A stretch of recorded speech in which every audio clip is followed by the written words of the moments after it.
recipe on how to cook spaghetti. Okay, so as you can see, we have the hot dog, the liver, okay, we get sauce, okay, all of those ingredients that I posted. I use it in making a yummy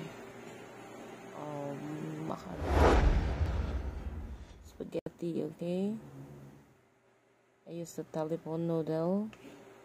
Okay.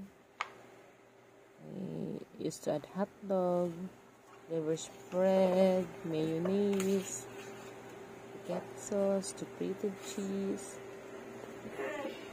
ground pepper, butter, and afterwards we have leftover. Okay, so we can still store it in the fridge for weeks. Okay, just put it in a tight container, guys.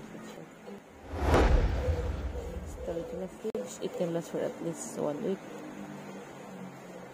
Bye, and thanks for watching. Please don't forget to like and subscribe, and to see the video of the tutorial, just click the link below. God bless.